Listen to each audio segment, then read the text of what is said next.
Well, I think first on my mind, I couldn't be more proud of a group of kids. These young ladies have been, they just tied the school record for most wins in the history of the University of Texas women's basketball with 34. We're going to give God the glory for number 34. We're also going to congratulate Tennessee. That is one heck of a basketball team. I told her when I shook her hand before the game started, I go, it's going to be a knockdown dragout. I knew it was going to be. She's done an unbelievable job with that group. They play so hard, and you've got to really execute some things to handle how they play. We were real good at times, and sometimes we weren't. But I think the thing that you got to acknowledge, too, is not only do you have these two veterans here that provide us stability, but these two freshmen down here, they might have been the difference today. This is our juice. This is our energy. They're so unselfish. They have juice on the bench. They play with juice on the floor. They really stepped up today. 5 for 7, 5 out of 10, 3 for 5 from 3 for Jordan Lee. Just really played well. I think obviously the fourth quarter, we held them to 9 points. When we broke the huddle to start the fourth quarter, I told them, I said, 50 points in 3 quarters is a lot. It's a little bit outside of where we like to be at that point. Boy, they went out there and guarded hard, defended. I don't think the last 4 minutes they scored, somebody said. So it takes a lot against that team. Man, that takes a lot. And so I'm so proud of them because I know it was hard, but we have a saying all the time, it will be hard, it will be difficult, but it will be worth it. And so we had 40 paint points. Our goal's always 35, 36, which is good. And, we held them to 19% from three-point range, and they shot 37 from 2. So we just found a way to score enough points, and but did a great job defensively, especially in transition. They only had 2 transition buckets. At our place, I think they had 19. So it was 10-2 on fast break for us, which at our place, I think they had 19. So we did a much better job with that. But proud of our kids, so hard to do. And again, not our best night, right? I don't think anybody thinks that watches us play that was our best night. We had 14 turnovers. I think we only had 6 at half, but we did force 18. So on to the next one. And as I've told them, to me, it's the hardest one to win. But they're going to have an opportunity to get it. So. Okay, we'll take questions for the athletes. We'll start here on the left. Rory, last 5 minutes, y'all held them to 1 free throw. How did this team turn up the defensive intensity in the last 5 minutes? We didn't want it to be the last time we did it. I think we talked about accountability and leadership, and it's not just us seniors or us who have more experience that stepped up to the plate to just tell everybody, just lock in. Like, we were over here grabbing each other by our jerseys and telling, like, you can't let this happen, you can't let this happen, like, stuff like that. And I think it was just collectively, we all just wanted it so bad. And I know they played super hard. They really did. But I think us holding them to only 9 points in the fourth quarter, that just shows that's truly how we play defense. Like, that is us right there. Anything else is not us at all, but this is us doing 9 points in the fourth quarter against a great team like that. But yeah, I just was so proud of my teammates to be able to step up like that and just play hard all the way. Like, we know they were going to be pressing the whole game. We understood that we'll probably be a little bit more winded than a few of them because of the way they sub it in and out. But at the end of the day, you have to find some toughness, and we did. We're going to go to the front right. John High, Fox 7, Austin. For Jordan and Bryanna, what was the mindset y'all came in with? Because it did seem like there was just a different energy when y'all were out there. For me, it's kind of always about going to take things. I knew coming in that I'm going to be playing behind some amazing people and some amazing leaders, and it's about staying consistent. I kind of leaned on my circle to get some feedback and advice throughout the year, and just keeping my mind kind of in the right frame and being able to take advantage of the opportunity when it presents itself, and Bria and I were able to do that tonight. For me, it's simply to compete. Compete. One word, 2 words. Yeah. We'll go to the aisle right here on the left. Cedric Golden, Austin American Statesman. Bree, when I asked you yesterday about the bright lights of the NCAA tournament, your eyes lit up. And then I'd like to ask you about that sequence in the third quarter when you scored, got a steal, drew a charge, and was going pretty nuts. How exciting was that for you? Very exciting, as everyone probably could tell on the court, how I was screaming, slapping the floor, all that good stuff. But it was just a great moment for me, and I just fed off of that energy, and I just played hard every single possession, because at the end of the day, the game can come down to one possession, and we want to be on top. So. To our left. Bryanna, Kirk Bowles from the Houston Chronicle. You're not exactly scared of the moment, it doesn't look like. Can you delve deeper into that? And do you feel like your team really needed you to step up in such a big way? We just work very hard in practice. My teammates know that I'm capable. My coaches encourage me, and I just kind of take that out there with me on the court, and I just play hard. Right aisle. Ben Pickering from The Athletic. For Rory, just how have you watched Bree grow from the start of her freshman year and over the summer to get to this point and what she did today? As she looks at you, awaiting the answer. I just told her before we walked in here that I knew she was ready for the moment, and that she always needs to be ready, because just the way she puts that much effort and emotion into how much she cares about winning, it's just something that you need as a teammate. Like, I know she's an amazing basketball player, but I think she's just so successful because how great her attitude and how much she, like she said, she just wants to compete. And I knew the time was going to come. Like, I knew she was going to be that big moment in a game that we needed, just because she shows it every day in practice. And I'm just super proud of her, and seeing how me and her can just talk to each other on the court. We don't, we didn't get a lot of minutes together on the court, at the beginning of the season, and now we're playing together, and I just love it so much because she's just somebody I can go to and talk to, and she listens so well during those tight moments, and not only is she just listening to what I'm saying, but she's telling me what I need to do too. And so I think that's really important and a great relationship to have with a senior and a freshman. So. Oh. Go to the right. Thomas Ashworth of Dale.com. I'll ask Madison, just with the way that they sub in just so much, especially on defense, just can you kind of talk about that battle and kind of keeping a level head when all these players are coming in and out just really quickly? Personnel.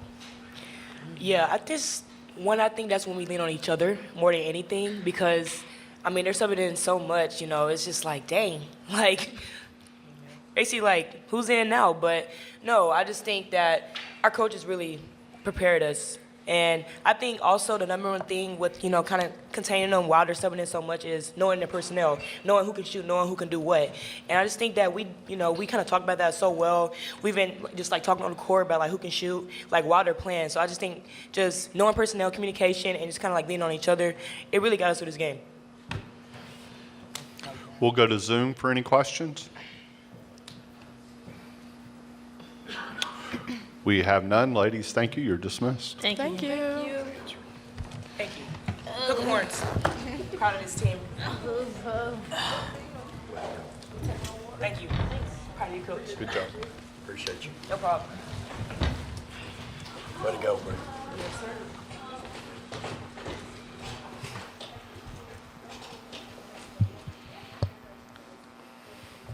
Okay, we're ready for Vic. Please get your hand up. We'll start in the front. ESPN.com. Coach, what have you learned? You've had a lot of experience in an Elite Eight game, both as an assistant, as a head coach. What have you learned about that, and how do you put that into play? You're going against a program that hasn't ever been in an Elite Eight game before. Yeah, Michael, I think it's the hardest game to win. Before I get to that, that's some great kids, y'all. Like, we are so blessed at Texas to have some absolute wonderful young ladies, and those kids, man, they played their heart out tonight. But the answer to your question, Michael, is it's a difficult game to win. You know, I've been in it a bunch. The way we play, and we didn't really even press that much tonight, but obviously they did, and for us to, you know, we got a day to kind of recover a little bit and get ready. You know, that game, you know, as we all know, there's so much on the line, but you've got to just go play. You've got to relax. You've got to go play. It's another game. We all know what the ramifications are, but at the end of the day, you know, it's a game where you're going against somebody usually it's in the top 10, you know, in the country, and they got great players, and you're going to have to execute. So TCU's no different. We probably could have met in Corsicana and saved a lot of money playing them, but nonetheless, you know, it's I think it's great for our state. Coach has done a great job with them in that program. They've got really good players. I watched them play Louisville, and man, they just made three after three after three. And it's another team that we're going to have to really do a good job of getting out and guarding. But that game is very difficult, and you got to have kids that can just kind of block out all the distractions and everything around and just go play the game. Here on the aisle. Ben Pickman from The Athletic here.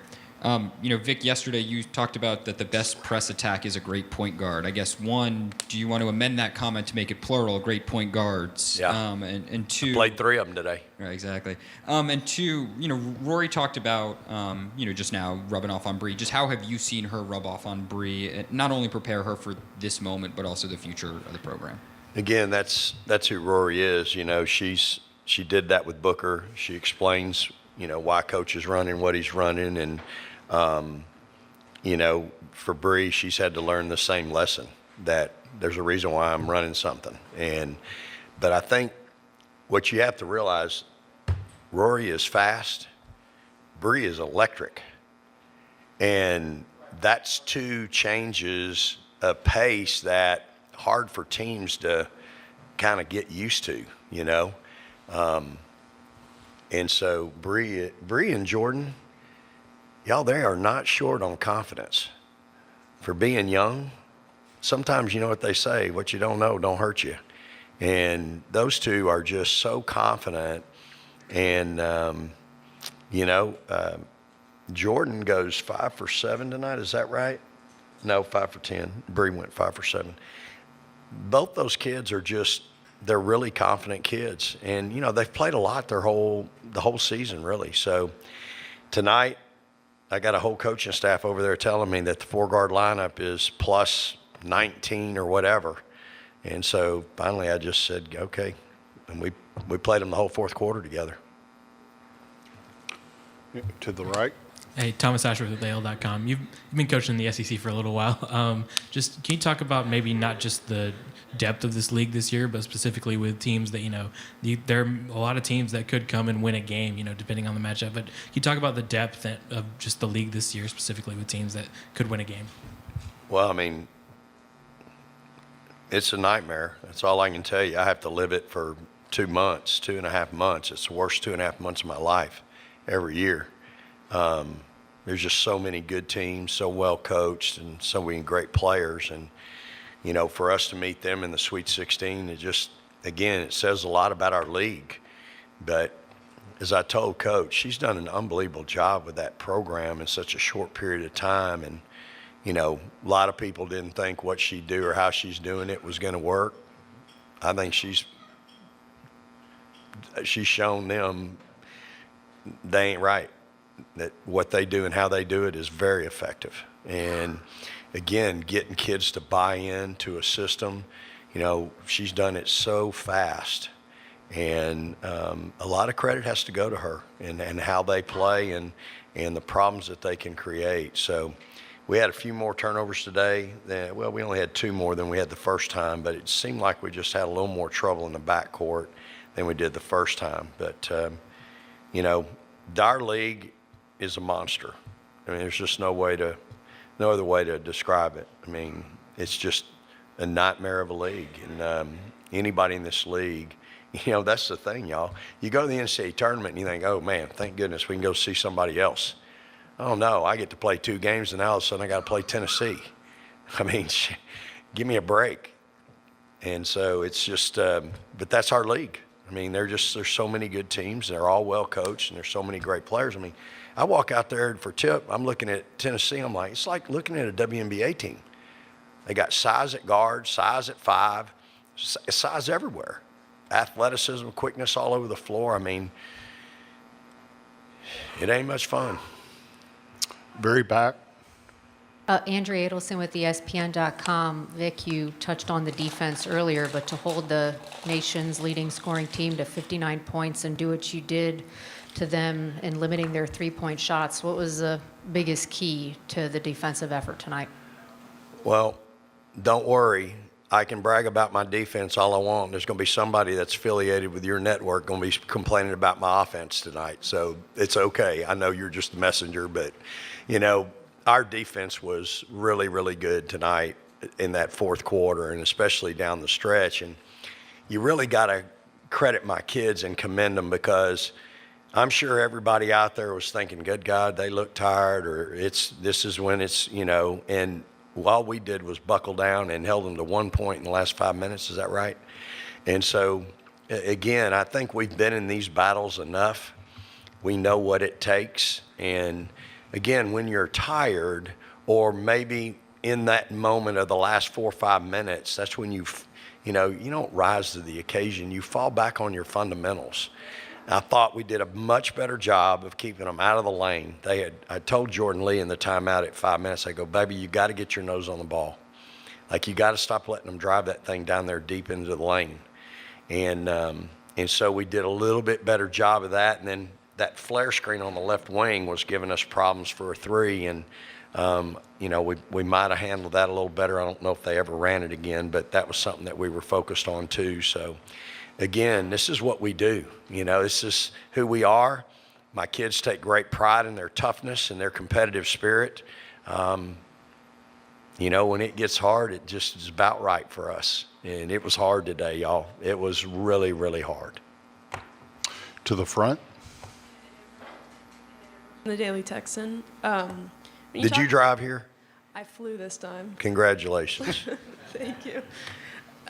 When you talk about the confidence that Bree and Jordan have, did you see that when you were recruiting them, or has it developed over their time at Texas? No, that's what we try to recruit, you know. You got to recruit kids that have a competitive spirit, that are tough, you know, and both of them are pretty, you know, they're both cerebral kids. Like, they're really smart. Jordan Lee is, you know, she may be doing open heart surgery in 10 years. So both those kids are extremely smart. And so, you know, but their competitive spirit is off the chart. Like, it's just really special to have freshmen like that. Y'all, we just played in a Sweet 16 game and had 2 freshmen play 27 and a half and 33 and a half minutes. Like, I looked out there on the floor, and, you know, for me, I look out there sometimes and go, well, we got 2 freshmen out there, and, you know, that might be why that happens. But there's so many good things that happen with them on the floor tonight. And, you know, I'm just so proud of them. They were really tough tonight. And it took everybody that we had over there to get it done, because Tennessee is that good. Any Zoom questions? My man right here's got a question. Can you take it? Yep. Craig Wade, Longhorn Radio Network.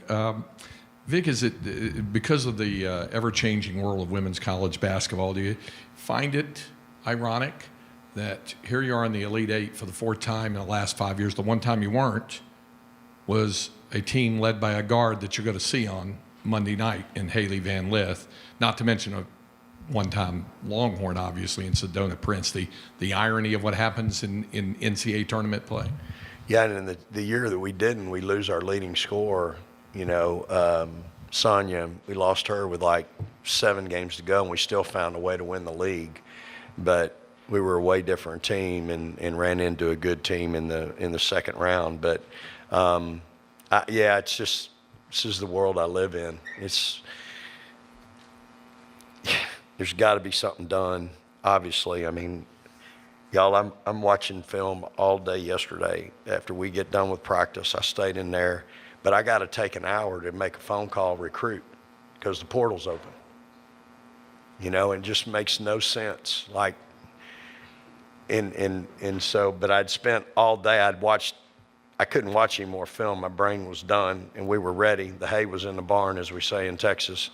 And so, but I got to take time. My staff's got to take time to make a phone, you know, to be on the phone. And it's just, it's crazy, you know, but this is the life we choose to live.